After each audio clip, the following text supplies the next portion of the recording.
Okay.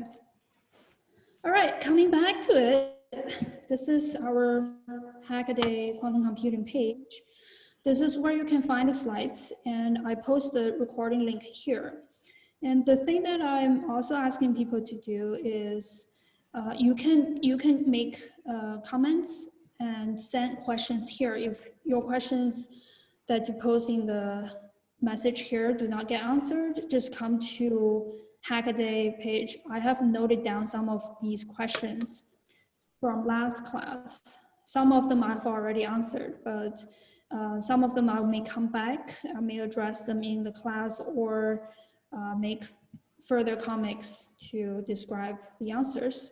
So thanks, Edward, for posting a question here. So let's come back to the slides. And I think we've already seen that Zoom is not quite good at collaboration. Let's just ask questions in the chat and not to interrupt the class. I want to give people some recap from last time, and also for some first timers, this may be helpful. Last time we talked about what qubits are and superpositions.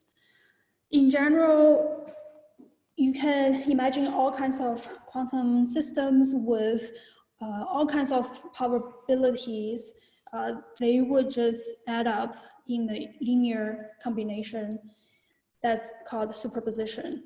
So here we are seeing one qubit that is 0 or 1 being in superposition with an amplitude A and B.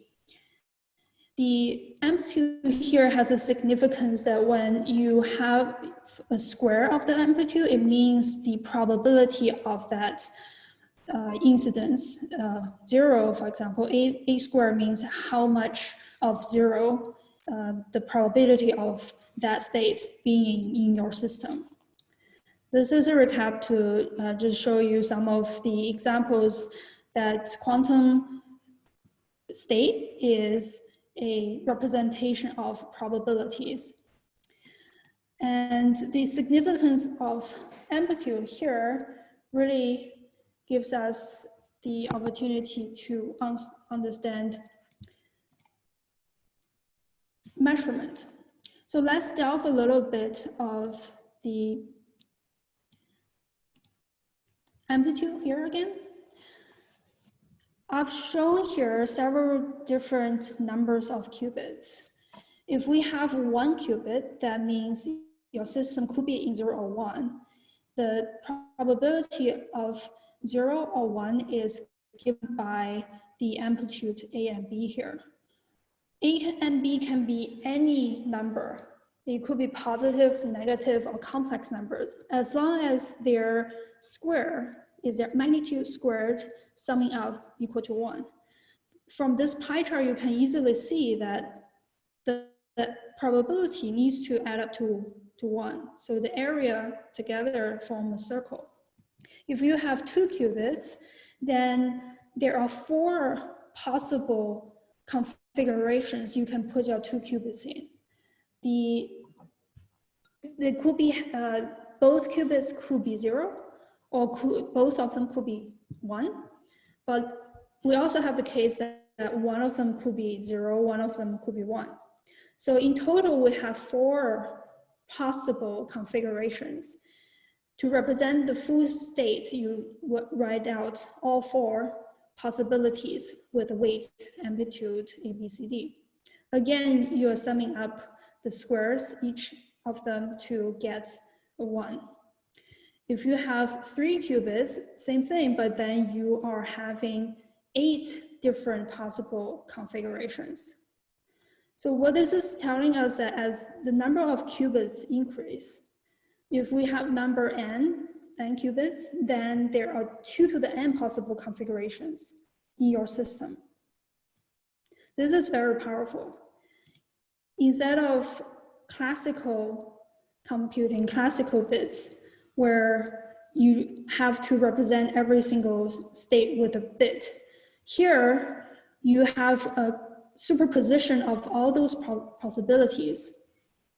You can even just shorten your writing to a summation of all the configurations, all the possibilities.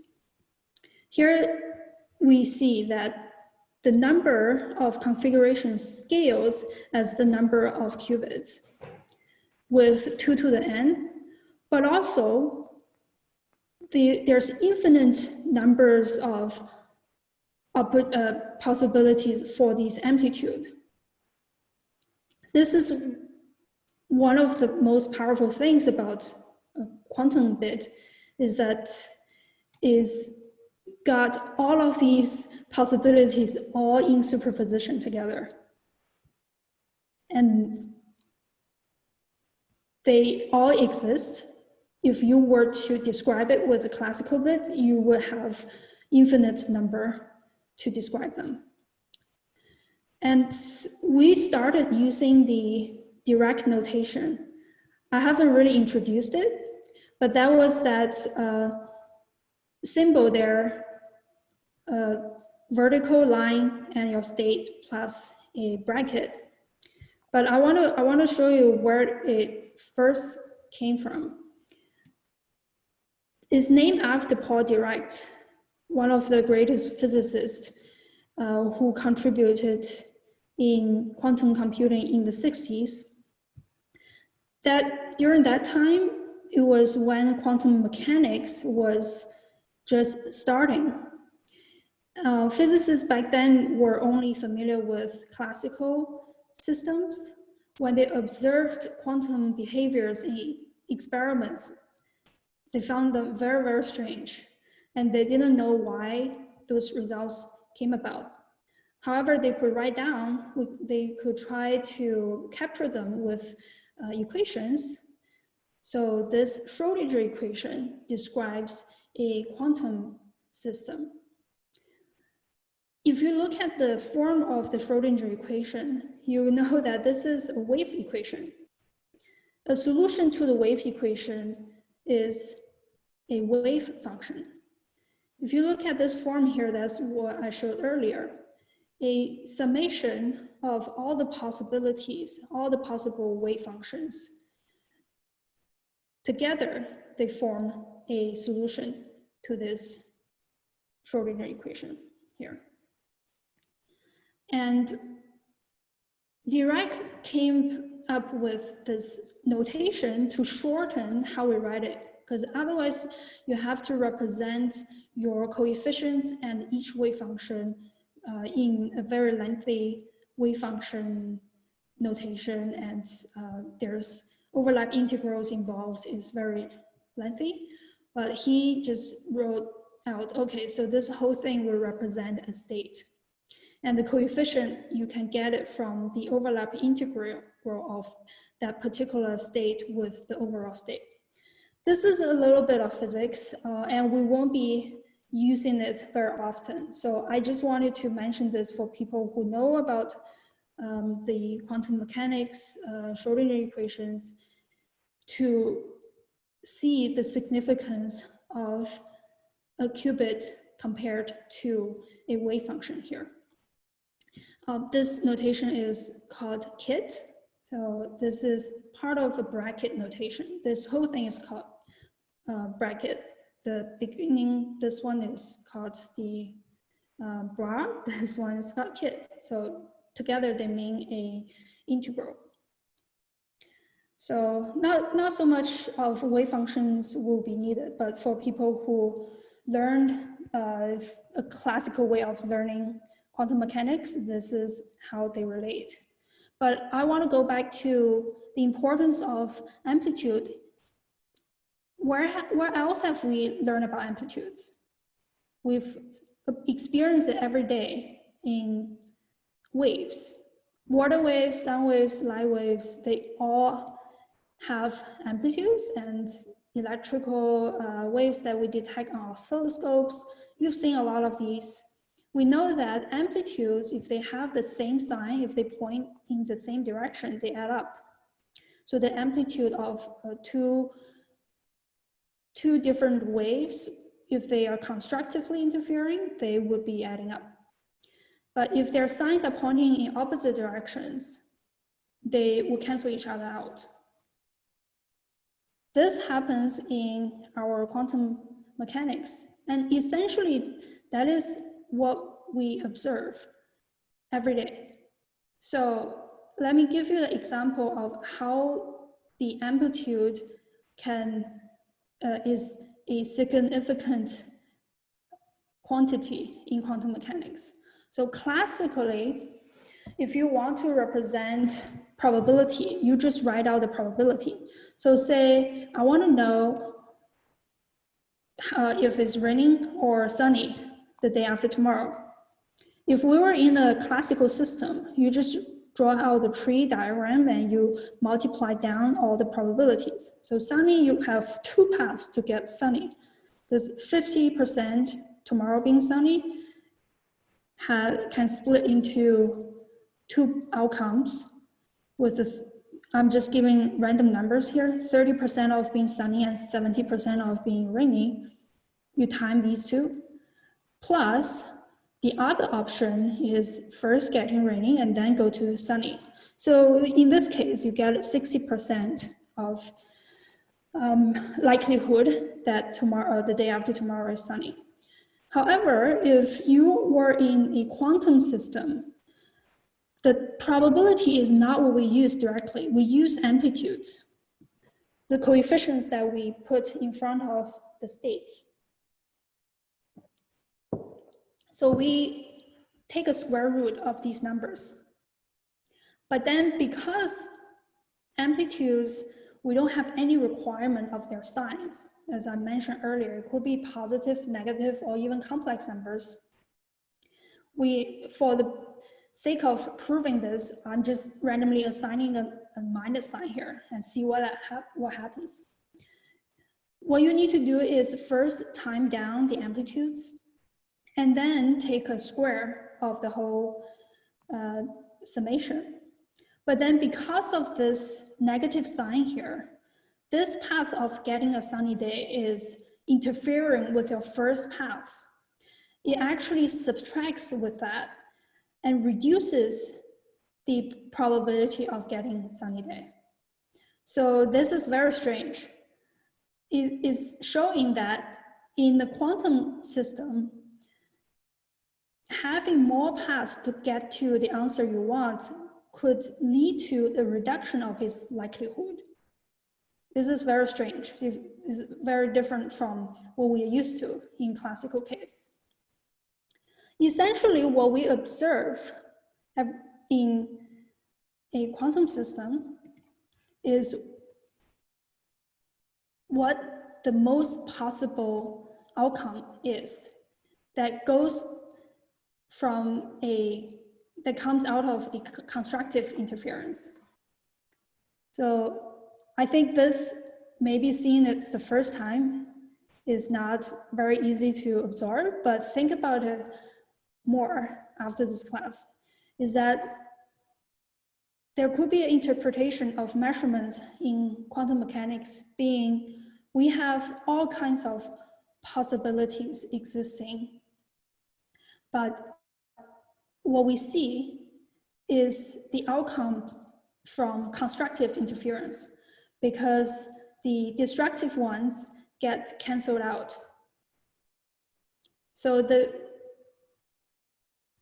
just making an analogy, the very fact that we are sitting here talking about quantum mechanics could be a constructive outcome of the other possibility that we might be somewhere else. An obvious direct manifestation of this quantum interference is the double slit experiment. So for some people here, they may be familiar with this. Double slit experiment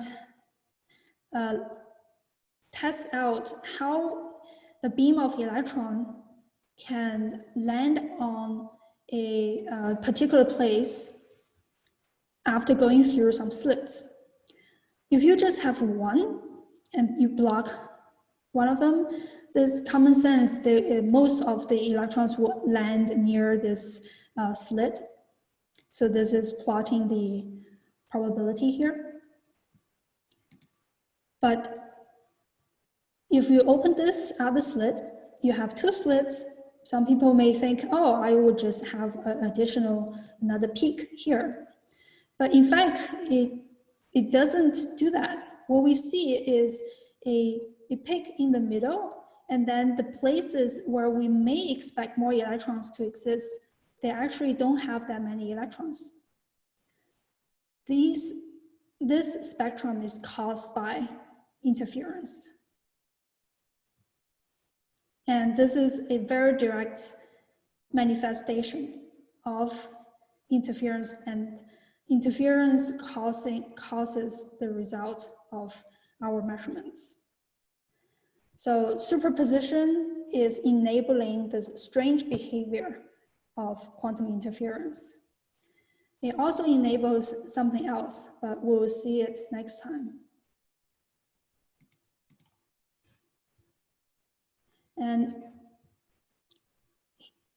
when we talk about measurements, we also should know that it's not reversible. So a spinning coin could be like our qubit that has possibilities of landing on head or tail. We don't know where it lands until we make a measurement. So in this case, measurement could be when we push it down. It will land on one of the sides. And a lot of older ways of explaining measurement is collapsing. You might have heard of this term, collapse or projection. And that is the Oppenheimer interpretation. Oh, sorry, that's called the Copenhagen interpretation.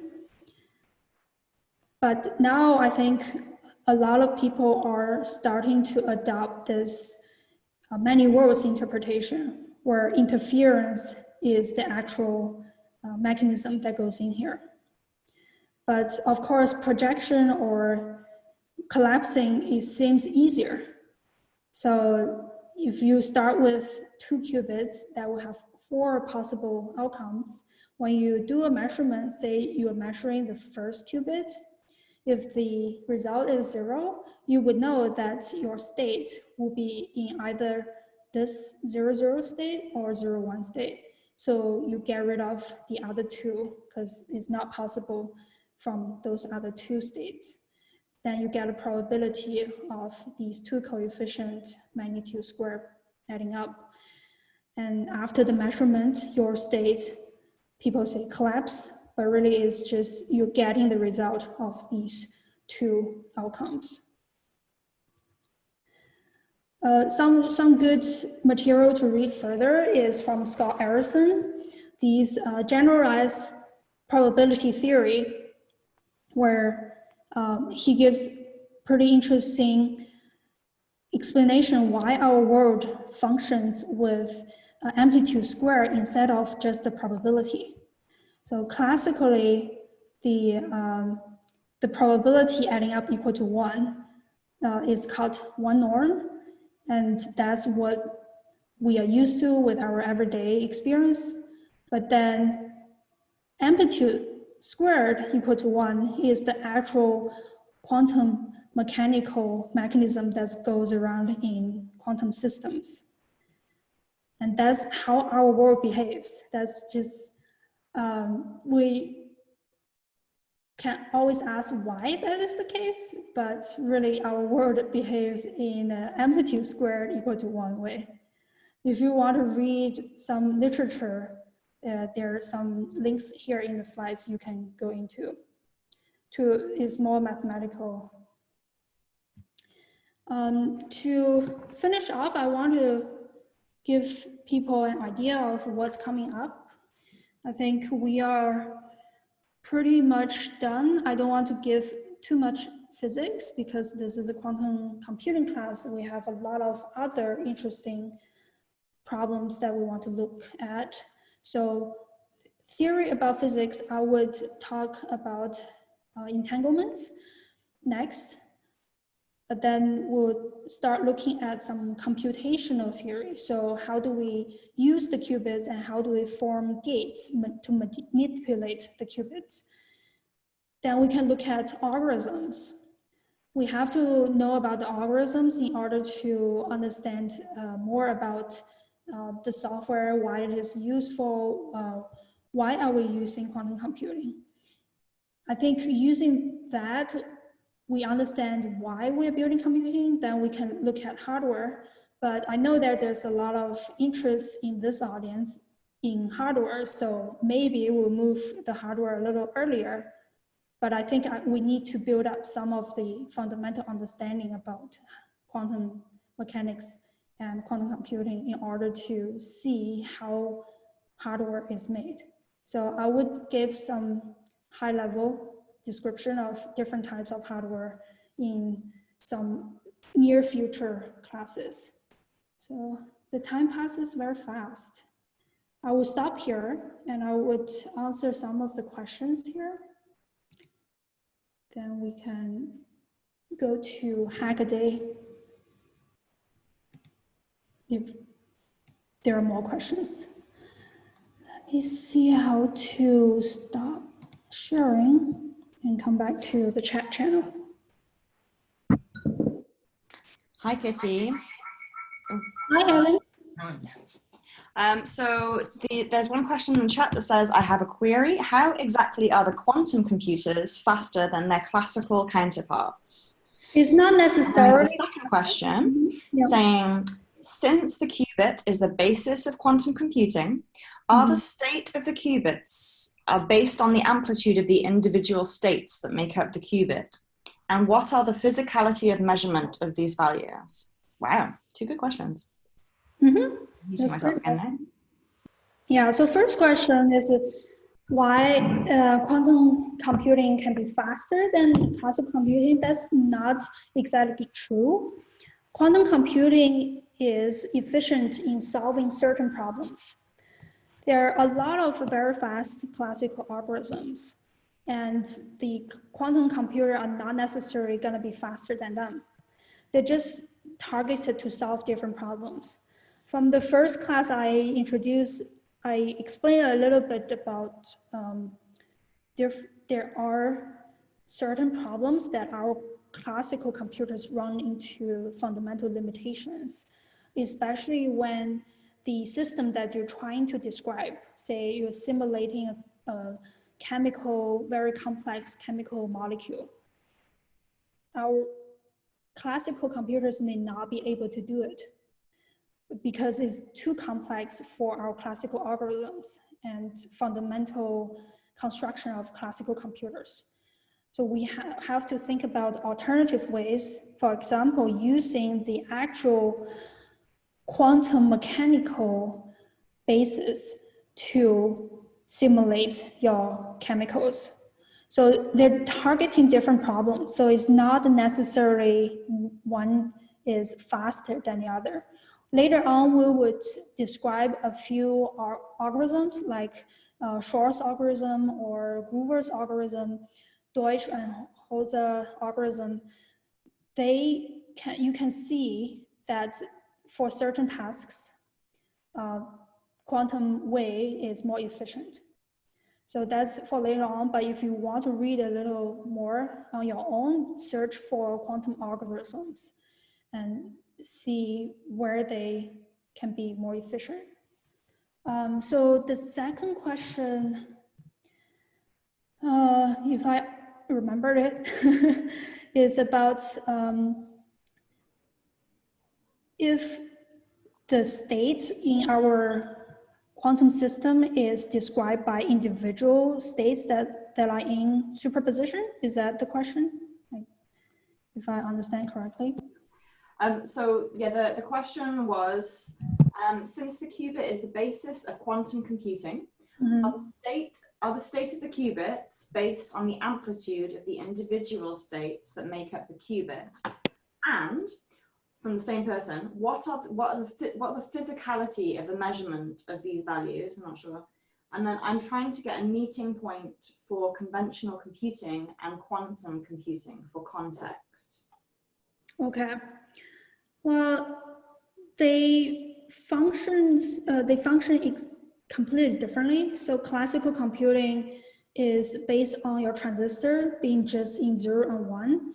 Quantum computing is based on qubits, which are described as a superposition between state 0 and 1.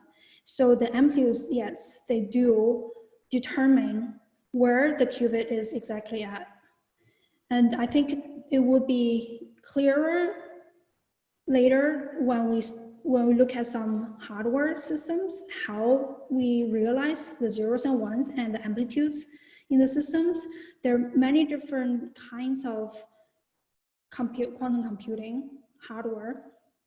And for example, if you have a superconducting qubit, then it's based on the resonance in your circuit.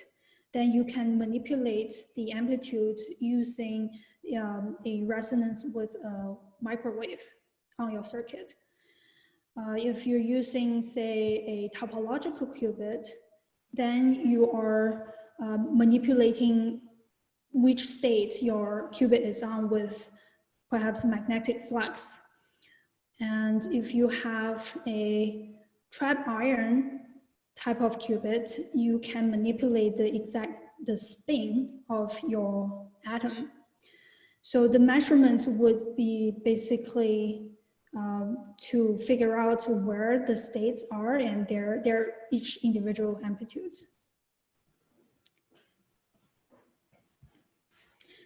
I think there might be more questions in the chat. Those are the questions that I had access to, but I rebooted. If anybody has any questions, we have muted everybody. So if you want to put any questions that you have in the chat, Kitty will be able to answer them. But I think those were good answers, Kitty. Thank you. Yeah, thank you. I just saw these questions. Okay, and if people have further questions, we can direct them to the Hackaday projects. Let me share my screen one more time because earlier it was interrupted. Here is on the Hackaday page. You can find the quantum computing, and you can add more questions here, which I will address later. And there's one more question from Morgan saying, do you have any software associated with your project? So I know that you're working with Microsoft. So I should have shown this earlier too, but I'm gonna do it now. Let me show you some of the resources.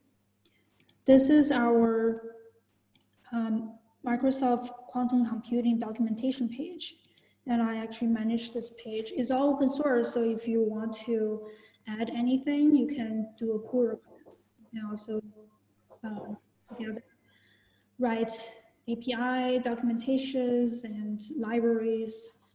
You can contribute to these projects. This is the page you can find a lot of further reading. We have a getting started with some simple questions about quantum computing. And this is the quantum development kit where you can learn how to program in Q# language. This is, we have some examples like quick starts, making a quantum random generator, or expressing entanglements, or build a Groover search algorithm using Q#. So this is our language and our way of writing software. And we have more about how this language is built and in-depth about the development kit and libraries. So there's machine learning library, chemistry library. You can look into, we have examples of solving problems. And further reading can point people to quite a lot of literature. Last class, people asked me about books they can read. So we provide some suggestions here. Of course, the list can go on and on. It can give you some good pointers here. And yeah, I think people last time also asked about using quantum computers. So we just announced a service called Azure Quantum. This is our cloud service where you can have an Azure subscription and then program in Q# to use a partnering hardware that is on Azure Quantum and access quantum computing hardware through the cloud, through the Microsoft Azure. This is currently on the private preview. There's some information here, and you can also sign up to hear more about it or join the private preview program. Later on, we'll have that being public for people to use. So the key thing about Q# language and the QDK is we make our own language in order to be scalable. A lot of the other types of languages, they are Qubit-based. So you have to express exactly your circuits, how to build a quantum circuit, and it doesn't really scale well once you are solving real problems that requires a lot of qubits. That's why we made a language that is high level, and you don't have to go to the basic circuit level to do your programs. So you can really solve big problems. I will later on show how the circuits are. I keep on saying this word circuit, so I will show what a quantum circuit is and how you can build it from qubits. And then later on, we'll use some coding examples to show you how to program.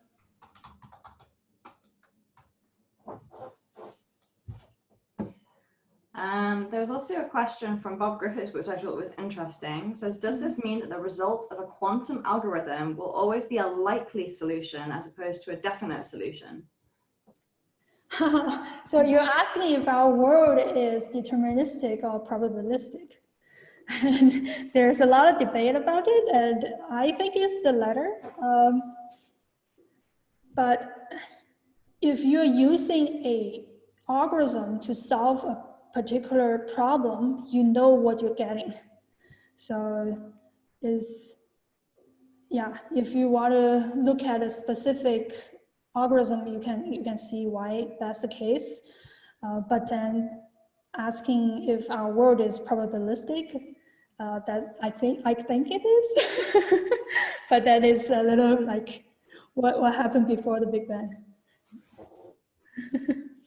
There was also another question about hardware. Everyone's very interested in hardware both weeks. Okay.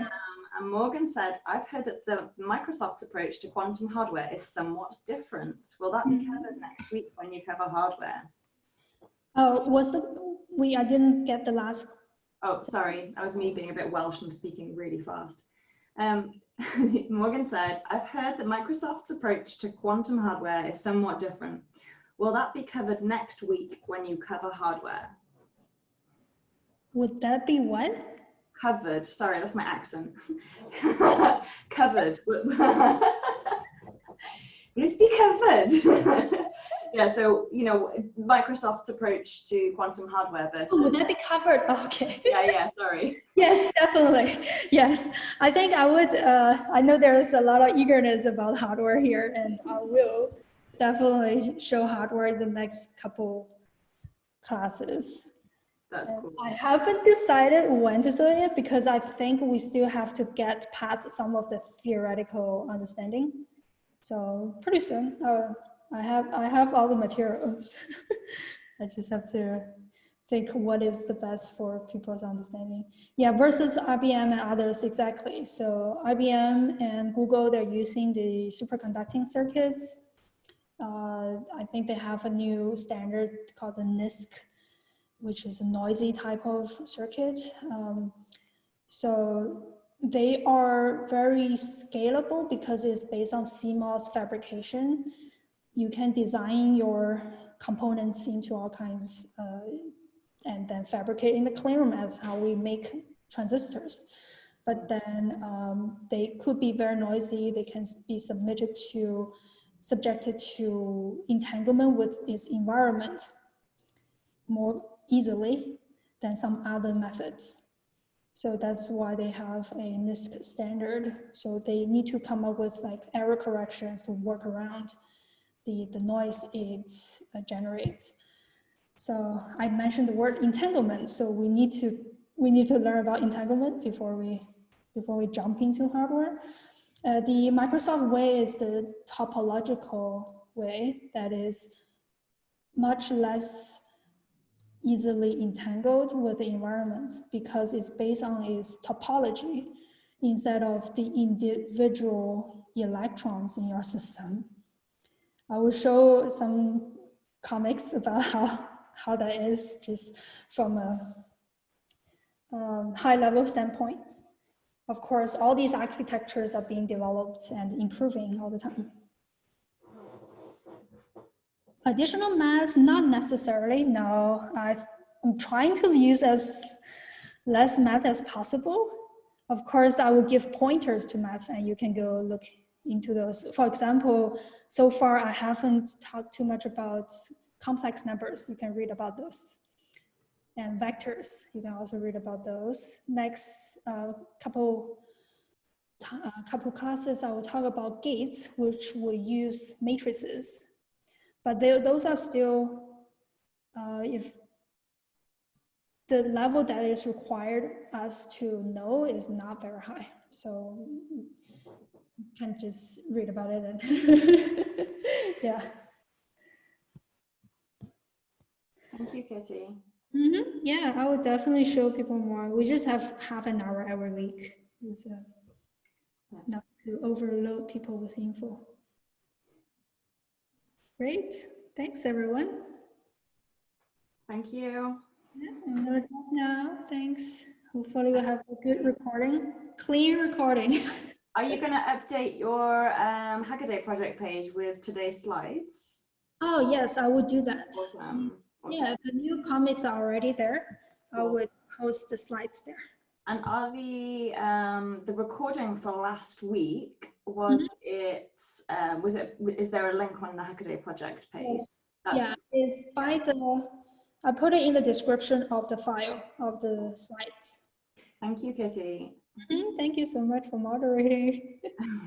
It's a very difficult job. Thanks everyone for coming. Oh yeah, and connect me on LinkedIn if you like, because I do really want to know you guys too. Yeah. See ya. Bye.